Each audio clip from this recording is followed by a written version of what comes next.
Hello guys, तो आपका स्वागत है इंडियाज एग्जाम्स न्यूज चैनल में। तो आज हम बताने वाले हैं सीबीएसई 10th 12th की परीक्षाएं होंगी या नहीं। जाने बोर्ड ने सुप्रीम कोर्ट में क्या कहा। तो इस पूरी खबर को जानने के लिए हमारी वीडियोस के एंड तक बनी रहिए। तो चलिए स्टार्ट करते हैं। तो CBSE exam to be cancelled और नॉट। तो केंद्रीय माध्यमिक शिक्षा बोर्ड सीबीएसई इस साल 10th और 12th की बची हुई परीक्षाएं लेगा या नहीं, ये सवाल लाखों स्टूडेंट्स और पेरेंट्स को परेशान कर रहा है।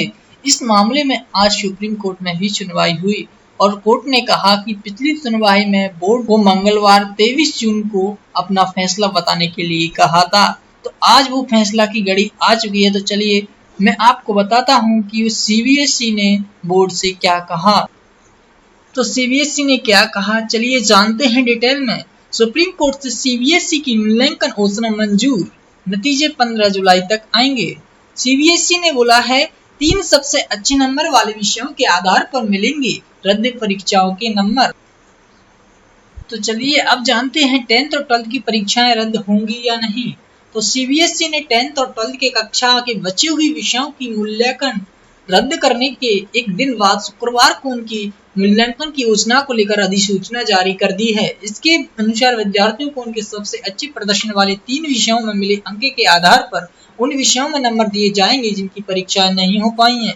इससे पहले गुरुवार को सीबीएसई और केंद्र सरकार ने बताया था कि कक्षा 10th और 12th के बचे विषयों की परीक्षा रद्द करने का फैसला किया गया है। जस्टिस एएम खानविलकर के पीठ में सीबीएसई ने शुक्रवार को मूल्यांकन योजना का विवरण देते हुए हलफनामा दायर किया है, जिसे कोर्ट ने मंजूर कर लिया।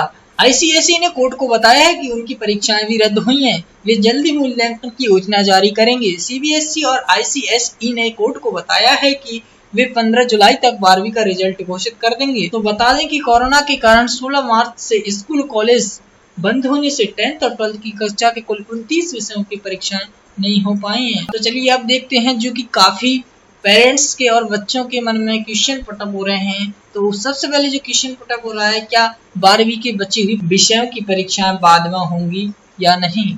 तो इसका जवाब है जी हाँ, कोरोना संकट के बाद भी पेपर होंगे, बट अभी तारीख तय नहीं है। जो सभी परीक्षाएं दे चुके हैं उनकी रिजल्ट का क्या होगा। तो इसका जवाब है रिजल्ट उनके परीक्षा में परफॉर्मेंस के आधार पर सामान्य तरीके से ही तय होगा। इंटरनल असेसमेंट या बाद में परीक्षा देने का कोई मौका नहीं मिलेगा। हालांकि पूरक परीक्षा देने का विकल्प जरूर रहेगा। 10वीं के छात्रों के पास इम्प्रूवमेंट एग्जाम्स का ऑप्शन रहेगा या नहीं।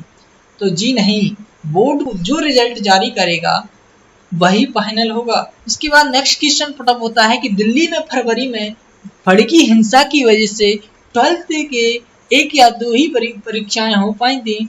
ऐसे विद्यार्थियों के लिए क्या सिस्टम है। तो सीबीएसई के परीक्षा नियंत्रक संजय भारद्वाज के मुताबिक 12th के ऐसे कम छात्र हैं जो 1 या 2 पेपर दे पाए हैं। ऐसे छात्रों के रिजल्ट में इंटरनल असेसमेंट, प्रैक्टिकल प्रोजेक्ट में उनके परफॉर्मेंस को शामिल किया जाएगा। वे जिन पेपर की परीक्षाएं दे चुके हैं उनके अंक जुड़ेंगे। इसके बाद जो नेक्स्ट क्वेश्चन पुटअप होता है काफी बच्चों के मन में, जिनके सिर्फ 3 पेपर हुए उनके मूल्यांकन कैसे होगा। तो 3 विषयों में सबसे अच्छे अंक वाले 2 विषयों के औसत अंक बची हुई विषयों के लिए दिए जाएंगे। क्या सभी विद्यार्थियों कक्षा 12वीं के बच्चे पेपर दे पाएंगे। जी नहीं, जिनके सभी पेपर की परीक्षा हो चुकी है उन्हें मौका नहीं मिलेगा। औसत अंक मिलने से जो छात्र खुश नहीं है उनके पास बाद में पेपर देने का विकल्प जरूर होगा। इसके बाद जो नेक्स्ट क्वेश्चन पड़ा होता है, अभी इंटरनल असेसमेंट हुआ, बाद में किसी छात्र ने बचे पेपर दिए तो उसके रिजल्ट किस आधार पर घोषित होगा। तो इसका जवाब है इंटरनल असेसमेंट के आधार पर घोषित रिजल्ट में अच्छे नंबर आए हों, लेकिन यदि आप बचे पेपर देने का ऑप्शन चुन रहे हैं तो रिजल्ट दी हुई परीक्षा में मिले अंकों के आधार पर घोषित होगा। इसके बाद जो नेक्स्ट क्वेश्चन पुटअप होता है वो है इंटरनल असेसमेंट के आधार पर रिजल्ट कब जारी होगा। तो सीबीएसई ने सुप्रीम कोर्ट में बताया है कि 10th और 12th नतीजे 15 जुलाई तक जारी हो सकते हैं। 3 से ज्यादा विषयों में पेपर देने वालों का क्या होगा। ये भी काफी इम्पोर्टेंट सवाल और काफी बच्चों के मन में पुटअप होने वाला सवाल था। तो इसका आंसर है सबसे अच्छे वाले 3 विषयों के औसतन प्राप्त अंक के आधार पर उन विषयों के अंक दिए जाएंगे जिनकी परीक्षा वे नहीं दे पाए, यानी बेस्ट ऑफ 3 के आधार पर औसतन अंक दिए जाएंगे। तो यहाँ पर इस खबर का अंत होता है।